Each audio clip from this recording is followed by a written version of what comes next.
नमस्कार दोस्तों, स्वागत है आपका अपने YouTube चैनल पे। दोस्तों, आप हमारे चैनल पे नए हैं तो चैनल को सब्सक्राइब जरूर कर लीजिए।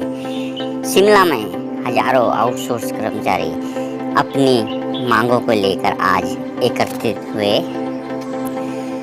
कर्मचारियों ने सरकार से स्थायी पॉलिसी बनाने की मांग की है। कर्मचारियों का कहना है कि वे वर्षों से कार्यरत है और उनके लिए सुरक्षित भविष्य के लिए अभी तक कोई भी नीति किसी भी सरकार द्वारा बनाई नहीं गई है। उन्होंने माननीय मुख्यमंत्री जयराम ठाकुर से मांग की है कि जल्दी उनके लिए कोई एक स्थायी पॉलिसी बनाई जाए। माननीय सीएम जयराम ठाकुर जी द्वारा भी कर्मचारियों को संबोधित किया गया और उनको उचित न्याय देने की बात कही गई। माननीय सीएम साहब ने भी माना कि कर्मचारी असुरक्षित भविष्य में काम कर रहे हैं और उनकी सरकार इसके प्रति चिंतित है और जल्द ही उनका स्थायी नीति का निर्माण किया जाए। हाँ जी, होने वाला क्या हो सकता है और क्या अब ये तो नहीं बताएंगे अब क्या होने वाला है। यहाँ पर आए थे मांग के लिए। हमने एक चीज को लेकर के एक गंभीर और ईमानदार प्रयत्न किया उस दिशा में जो हमारे आउटसोर्स कर्मचारी हैं, उनके मसलों को समझा जाए, उनके मसलों का समाधान किया जाए, उस दृष्टि से हमने प्रयत्न किया है। आज हजारों की संख्या में वो नौजवान आए हैं और हमने कमेटी कॉन्स्टिट्यूट की है। हम बाकी स्टेट के लोगों का भी सारी डिटेल ले रहे हैं क्या क्या है वहाँ पर, और वहाँ पर उसके पश्चात इस बात को भी सुनिश्चित कर रहे हैं कि इनके लिए जीवन में कुछ ऐसी व्यवस्था जहाँ भविष्य इनके ठीक हो, अच्छे हो, उस बात को सुनिश्चित करने के लिए हम क्या मदद कर सकते हैं। जो कमेटी है, कमेटी के पास सुझाव दें और सुझाव के माध्यम से हम आगे बढ़ करके उस दिशा में जाएं। युवा कांग्रेस ने भी बहुत सारी बातों को लेकर प्रदर्शन किया और वो भी सरकार पे बड़ी सारी, वो तो कहेंगे ही। वो देखिए, वो उस पार्टी के लोग हैं जो पार्टी पूरे देश भर में खत्म हुई। उनको इस बात को समझना चाहिए कि कांग्रेस पूरे देश में समापन की ओर बढ़ रही है और ऐसी स्थिति में बहुत बड़ी बातें ना कहें। सर, हिमाचल में एक बड़ी चुनौती पॉलिटिकल आम आदमी पार्टी अपने को बता रही है कि उनको भाजपा को हराने का हुनर आता है। क्या एक बड़ा चैलेंज हिमाचल प्रदेश में यंग पार्टी बन सकती है? देखिए, मैं अभी जल्दबाजी में वो बहुत जल्दबाजी में बड़ी बड़ी बातें करने लग पड़े हैं और मैं समझता हूँ कि इस पहाड़ की संस्कृति में उनको इस बात को समझना चाहिए। बोलना आसान होता, पहाड़ पर चढ़ना बहुत कठिन है। पिछली बार कर्मचारियों से आप मिलने नहीं गए, उन पर एफआईआर हुई। यहाँ आप कर्मचारियों से मिलने आ रहे हैं, नहीं, ये रवैया रवैये पर निर्भर करता ना, बहुत सारी बातें निर्भर करती हैं उनका रवैया कैसा है। इनकी बात हमने सुनी है, इन्होंने अपनी बात शालीनता से कही है। अगर वो इसी तरह से वो बात कहने के लिए हमने उनको कहा कि आप 10 आदमी ले आइए, 20 आदमी ले आइए, लेकिन वो नारे हमारे खिलाफ लगाते रहे और उसके बाद। नमस्कार दर्शकों, लाइव टाइम टीवी में आपका स्वागत है और आप तस्वीरें देख रहे हैं। इस समय यहाँ पर हजारों की संख्या में यहाँ पर कर्मचारी विधानसभा मार्च कर रहे हैं। तो हम आपको बता दें, ये आउटसोर्स कर्मचारी महासंघ के बैनर के तले आज हजारों की संख्या में यहाँ पर कर्मचारी विधानसभा मार्च कर रहे हैं। और हम आपको बता दें, ये अभी मुख्यमंत्री जयराम ठाकुर से मिलने जा रहे हैं, क्योंकि जिस तरह से बात की जाए, मुख्यमंत्री जयराम ठाकुर ने इन्हें आश्वासन दिया था, उसी के चलते आज हजारों की संख्या में यहाँ पर जो कर्मचारी है पहुँचे हैं और विधानसभा की ओर कूच कर रहे हैं। और यहाँ पर हम इनके जो अध्यक्ष हैं उनसे भी बात करने का प्रयास करेंगे कि किन मांगों को लेकर ये आज विधानसभा मार्च कर रहे हैं और किन मांगों को लेकर आज ये मुख्यमंत्री जयराम ठाकुर से मिलेंगे। और जो प्रदेश अध्यक्ष हैं उनसे हम बात करते हैं कि क्या उनकी मांगे। आश्वासन जो मुख्यमंत्री के द्वारा दिया गया है उसके बाद से कितना ये संतुष्ट है? जी, कुछ दिनों पहले आप जल शक्ति मंत्री से भी मिले थे, आज मुख्यमंत्री से भी मुलाकात कर रहे हैं। कितने आश्वस्त हैं आप कि आपकी मांगों पर कितना जल्दी जो गौर है वो किया जाएगा?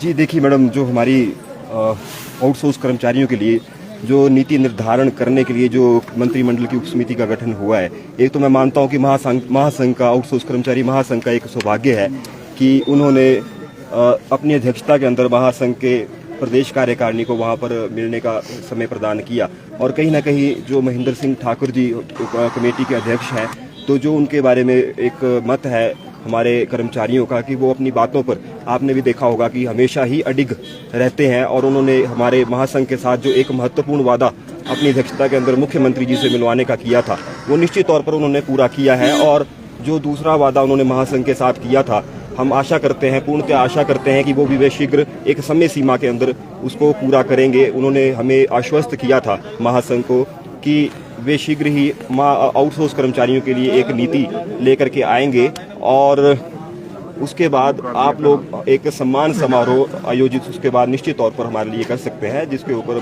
महासंघ निश्चित तौर पर एक आने वाले समय के अंदर, जैसा कि आप देख रहे हैं, सभी हमारे आउटसोर्स कर्मचारी संगठित हैं और एक ही बैनर के तले, आउटसोर्स कर्मचारी महासंघ के बैनर के तले वो सभी इस समय हैं। तो महासंघ आने वाले समय में निश्चित तौर पर सरकार जैसा कि हमारे लिए एक समय सीमा निर्धारित करते हुए नीति लाती है, तो महासंघ एक प्रदेश स्तर का एक बड़ा कार्यक्रम सरकार के लिए आयोजित करेगा। जी, जिस दिन आपने मुख्यमंत्री से मुलाकात की थी, उसके अगले ही दिन जो एक और गुट है कर्मचारियों का, आउटसोर्स कर्मचारियों का, उन्होंने यहाँ पर घेराव किया था, लेकिन अपने खिलाफ खड़ा उस प्रोटेस्ट के यहाँ पर। ये क्यों, ये जो तालमेल इस तरह के क्यों गुटबाजी यहाँ पर बन रही है आपके आउटसोर्स कर्मचारियों? जी मैडम, वो कहीं ना कहीं एक पॉलिटिकल यूनियन है और वो कहीं ना कहीं अपना एक पॉलिटिकल एजेंडा लेकर के चलती है।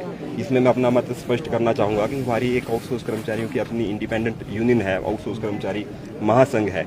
तो वहाँ तो आपने स्ट्रेंथ भी उनकी देखी होगी, कुछ एक गिने चुने लोग थे, और हमने इस बात को माननीय मुख्यमंत्री, हमारे कमेटी अध्यक्ष एवं मीडिया के माध्यम से भी हमारे कर्मचारियों के बीच में हमने उस चीज़ को साझा किया कि जो ये पॉलिटिकल यूनियन है, C2 के बैनर के तले जो ये विरोध प्रदर्शन, जब सरकार आपकी मांगों को सुन रही है, शांतिपूर्वक तरीके से सुन रही है, जब प्रदेश के मुख्यमंत्री पूजनीय आदरणीय श्री जयराम ठाकुर जी ने आश्वस्त किया है आउटसोर्स कर्मचारियों को, उनके लिए इतनी बड़ी एक सब कमेटी बनाई है, तो इस तरह का आंदोलन मैं नहीं मानता कि उस यूनियन को अपने पॉलिटिकल बेनिफिट के लिए करना चाहिए था। जो आउटसोर्स कर्मचारियों का या आउटसोर्स कर्मचारी महासंघ का, उसमें बिल्कुल भी कोई भी योगदान नहीं रहा। जी, आरोप तो वो आप पर लगा रहे हैं कि इस तरह से जो राजनीतिक जो आप अपना फायदा ले रहे हैं, इस तरह से पॉलिटिक्स तो आपकी तरफ से की जा रही है, क्योंकि आप कहते हैं सरकार के जो चहेते हैं, इस वजह से आपने किनारा कर लिया उस प्रोटेस्ट में हिस्सा लेने से। नहीं मैडम, ऐसा देखिए, अब हमने तो कहीं ना कहीं अपनी मांग को वर्तमान सरकार से ही कहीं ना कहीं मनवाना है, और वर्तमान सरकार ऐसा नहीं है हमारी मांगों को वो मान रही है। अभी आज भी हम मुख्यतः यही मांग उनके समक्ष रखने आए हैं कि एक समय सीमा, जैसे कि उसके अंदर वो नीति हमें बताते हैं कि इतने समय में हम उसको घोषित करते हैं। हम तो मुख्यमंत्री जी से पूर्णतः आशा करते हैं कि वो निश्चित तौर पर एक वक्तव्य आउटसोर्स कर्मचारियों के पक्ष में आज प्रदान करेंगे और इस दिन को एक ऐतिहासिक दिन बनाएंगे। जी, कमेटी को लेकर आप खुश हैं? कमेटी की तरफ से जो काम किया जा रहा है आउटसोर्स कर्मचारियों की मांगों को लेकर? जी मैडम, निश्चित तौर पर कमेटी में कहीं ना कहीं पार्टी के वरिष्ठ मंत्री शामिल हैं, और कहीं ना कहीं जितनी गहराइयों के साथ वो लोग हर एक कैटेगरी वाइज उस चीज़ को स्टडी कर रहे हैं। और जो उन्होंने महासंघ को बतौर प्रदेशाध्यक्ष में बोलना चाहूँगा, जो महासंघ को उन्होंने आश्वस्त किया, तो उन्होंने बोला कि हम इस तरह की नीति आपके लिए लाना चाह रहे हैं जो कल को कहीं न्यायालय में, कोर्ट में चैलेंज ना हो। तो हम मतलब एक ठोस नीति, एक वो स्थायी के साथ साथ एक ठोस नीति लाने के पक्ष में कमेटी इस समय है, ताकि आउटसोर्स कर्मचारियों पर को न्यायालय वगैरह के चक्कर में ना पड़ना पड़े। तो हम तो इस समय पूर्णतया कमेटी के काम से संतुष्ट हैं। बाकी हमारे महासचिव आश्वासन, आपके आश्वासन ही अगर प्रदेश सरकार की तरफ से रह जाते हैं, क्योंकि काफी लंबे अर्से से आप इंतजार कर रहे हैं स्थायी नीति की मांग को लेकर, फिर भी कमेटी की बात से अगर कुछ नहीं सामने निकल कर आता तो क्या? देखिए मैम, अभी तक तो नहीं का हम बिल्कुल भी नहीं सोच रहे हैं, क्योंकि जहाँ तक हमारी बात सब कमेटी के मेंबर से हुई है, और जो सब कमेटी जैसा कि आपको भी पता है कि डेडिकेटेड है इसी काम के लिए, तो डेफिनेटली जब इतनी बड़ी सब कमेटी बनी है और हमारी 4-5 मुलाकातों में उन्हें हम हर एक बार उन्होंने हमें बहुत ही पॉजिटिव वे में एश्योर किया है। आपने देखा होगा विधानसभा में भी अब माननीय मंत्री जी ने बहुत ही स्ट्रांगली इस चीज़ को पुट किया है कि हम पॉलिसी ला रहे हैं, और माननीय मुख्यमंत्री जी ने भी उसको बल दिया है उसके बाद। तो ना का तो अभी तक हमें सवाल बिल्कुल भी नहीं लगता है, क्योंकि अगर सब कमेटी एश्योर कर रही है तो मैं नहीं समझता कि वो कोई किसी भी तरीके की कोई ऐसी बात कर रही होगी, क्योंकि जिस तरीके से जैसा मैंने आपको बताया कि एश्योर किया, वी आर वेरी पॉजिटिव कि इस बार डेफिनेटली पॉलिसी आएगी। और जैसा कि हम पहले भी इस मंच और कई मंचों के माध्यम से बता चुके हैं, अगर खुदा ना खास्ता अगर वो नहीं भी आती है तो भी डेफिनेटली जो हमारा यूनियन का एक डिसीजन होगा उस पर बात होगी और उस पर एक्शन लिया जाएगा। बहुत बहुत शुक्रिया बातचीत करने के लिए। और जिस तरह से इन्होंने कहा कि ये भी मुख्यमंत्री जयराम ठाकुर से मिलने जा रहे हैं और जिस तरह से बात की गई थी एक स्थायी नीति बनाने की मांग को लेकर, तो उसी मांग को लेकर आज ये मुख्यमंत्री जयराम ठाकुर से मिलेंगे और ये आश्वस्त हैं कि जो सरकार द्वारा जो एक कमेटी बनाई गई है और शीघ्र ही उसमें इनके पक्ष में निर्णय लिया जाएगा और इसी के लिए आज ये विधानसभा मार्च कर रहे हैं। और आने वाले समय में जब स्थायी नीति इनके लिए बनाई जाएगी तो उसके बाद एक सम्मान समारोह का आयोजन किया जाएगा। तो आप देख रहे हैं आज हज़ारों की संख्या में जो आउटसोर्स कर्मी हैं वो हिमाचल प्रदेश आउटसोर्स कर्मचारी महासंघ के बैनर के तले आज विधानसभा मार्च कर रहे हैं और मुख्यमंत्री जयराम ठाकुर से मिलने जा रहे हैं।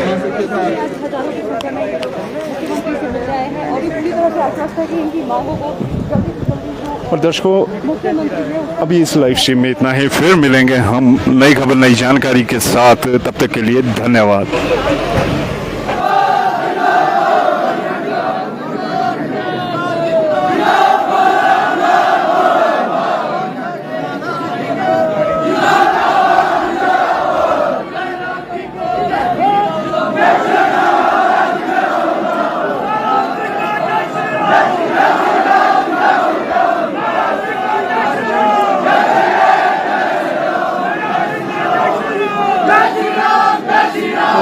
विधानसभा की गेट से ये तस्वीरें आप देख रहे हैं जहां पर आज हज़ारों की संख्या में जो आउटसोर्स कर्मचारी हैं वो पहुंचे हैं और जिस तरह से इनकी मांग है कि इनको लेकर सरकार कोई पॉलिसी लेकर आए, उसी मांग को लेकर आज ये यहाँ पर मुख्यमंत्री से मिलने आए हैं, मुख्यमंत्री से मांग करने आए हैं कि सरकार इनके लिए कोई पॉलिसी बनाए। और आप देख सकते हैं हज़ारों की संख्या में जो है यहाँ पर पहुँचे हैं और लगातार जो है वो नारेबाजी की जा रही है, पॉलिसी की मांग जो है वो की जा रही है। देख सकते हैं आप तस्वीरों में।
देख सकते हैं आप विधानसभा के बाहर लगातार जो आउटसोर्स कर्मचारी हैं वो मुख्यमंत्री का इंतजार कर रहे हैं और एक ही डिमांड कर रहे हैं कि हमें जो है वो पॉलिसी बनाई जाए, सरकार नियमित करने को लेकर कोई पॉलिसी बनाए। और देख सकते हैं आप किस तादाद में जो यहाँ पर आउटसोर्स कर्मचारी हैं वो पहुँचे हैं। हज़ारों की संख्या में आप देख सकते हैं यहाँ पर जो कर्मचारी हैं, आउटसोर्स कर्मचारी, वो यहाँ पर पहुँचे हैं। तस्वीरों में आप देख सकते हैं।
Thank you.